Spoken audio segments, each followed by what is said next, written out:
লাফাতাহনা আলাইহিম, আমি তাদের জন্য খুলে দেব বারাকাতিন মিনাস সামাই ওয়াল আরদ, আকাশ এবং পৃথিবীর সমস্ত বরকতের দরজা তাদের জন্য খুলে দেব।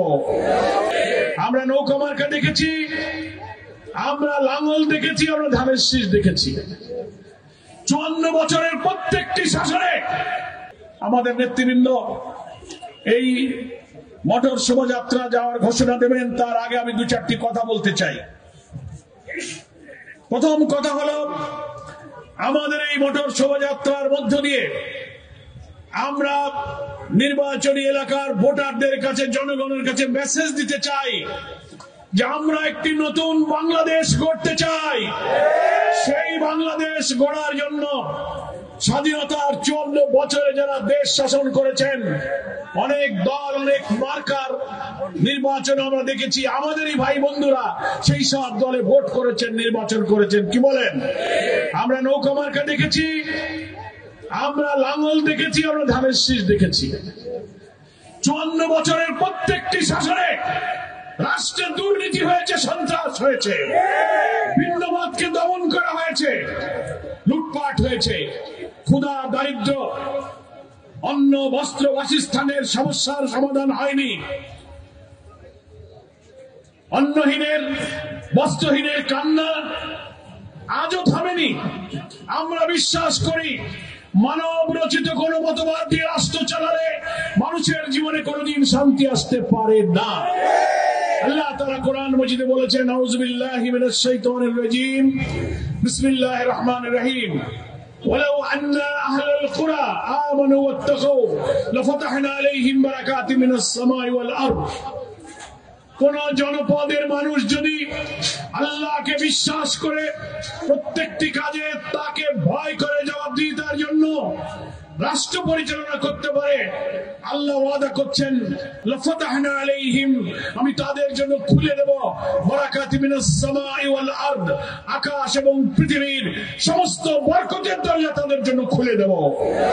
আমরা বাংলাদেশের মানুষ আগামী বাংলাদেশে সেই বরকতের বাংলাদেশ গড়তে চাই। কি বলেন? এই জন্য যারা আগে দেশ শাসন করেছেন তারা যদি আবার ক্ষমতায় এসে রাষ্ট্রের দায়িত্ব নেন, তাহলে কি সেটা নতুন বাংলাদেশ হবে? হবে না। যে লাউ সেই কদু, নাকি বলেন?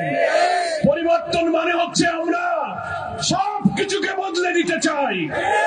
রাজশাহী বিশ্ববিদ্যালয়, ঢাকা বিশ্ববিদ্যালয়, চট্টগ্রাম বিশ্ববিদ্যালয়, জাহাঙ্গীরনগর বিশ্ববিদ্যালয়, নতুন বাংলাদেশে 4টি পাবলিক ইউনিভার্সিটির ছাত্র সংসদ নির্বাচন হয়েছে। এই নির্বাচনে এই বিশ্ববিদ্যালয়ের ছেলেরা হচ্ছে বাংলাদেশের সবচেয়ে মেধাবী তরুণ। কি বলেন? তারা ভোট দিয়ে অতীতের 3 দল 54 বছরে যারা রাষ্ট্র চালিয়েছে সেই সব দলকে প্রত্যাখ্যান করেছে। তারা বলেছে আমরা বাংলাদেশকে বদলে দিতে চাই। আমরা ওই ছাত্রদের পিতা, দাদা, চাচা, ভাই, নাকি বলেন? ফলে ওরা যদি বদলে দিতে পারে, আমরা বাংলাদেশকে বদলে দিতে চাই। সেই বদলানোর মানে হলো আমরা নতুন শাসন চাই। আমি আমার রাজনৈতিক বন্ধু আওয়ামী লীগ, জাতীয় পার্টি, বিএনপির কাছে আহ্বান জানাবো। আপনারা অনেকে বক্তৃতায় বলেন ব্যক্তির চেয়ে দল বড়, দলের চেয়ে দেশ বড়।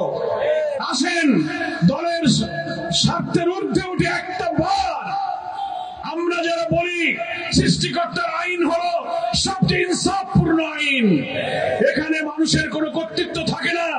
আল্লাহর আইনটা কায়েমের সুযোগ একবার দিন বাংলাদেশে।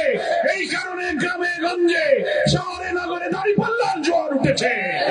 দাঁড়িপাল্লার জোয়ার প্রত্যেকটি গ্রামে গ্রামে মানুষের মুখে হচ্ছে দাঁড়িপাল্লা।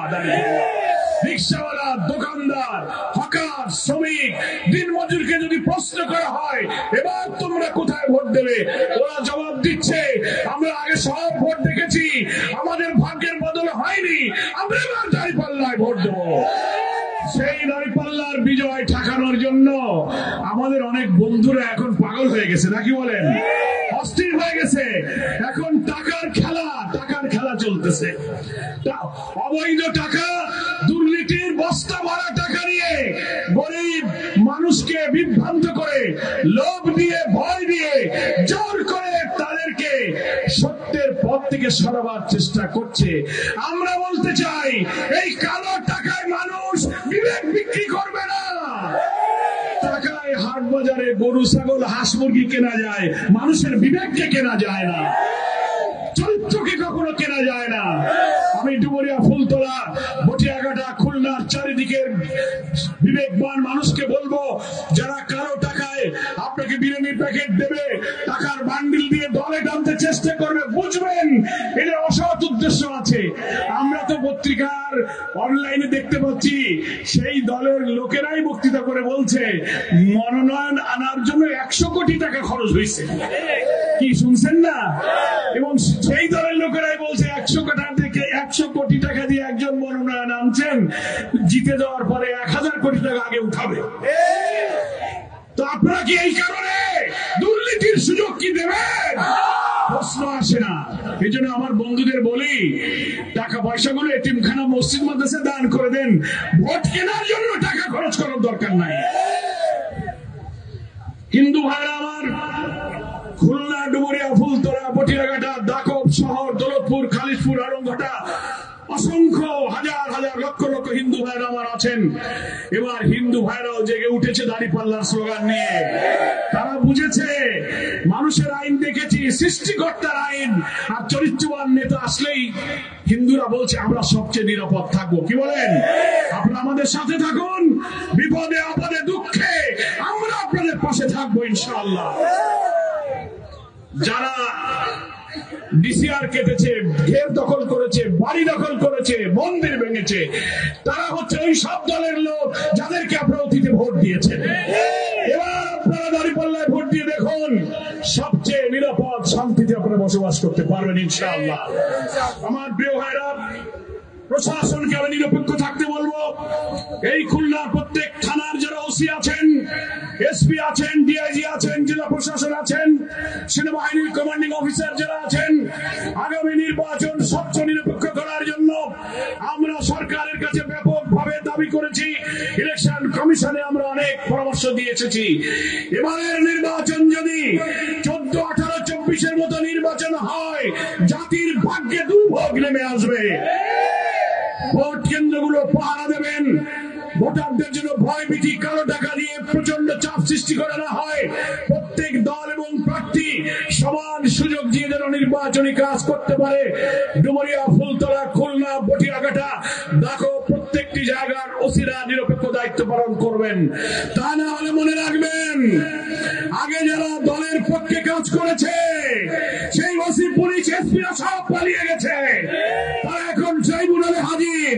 প্রধান বিচারপতি পালিয়ে গেছে, বাইতুল মুকাররমের খতিব পালিয়ে গেছে, ডিআইজি পালিয়ে গেছে, পুলিশ কমিশনার পালিয়ে গেছে, ওসিরা চাকরি ছেড়ে বর্ডার দিয়ে ইন্ডিয়ায় চলে গেছে। আপনাদের বিরুদ্ধেও যদি সেই অভিযোগ আসে, আপনারা কিন্তু এবার পালাবার পথ পাবেন না। নিরপেক্ষভাবে সব দলকে সমান অধিকার দিয়ে নির্বাচনের দায়িত্ব পালন করতে হবে।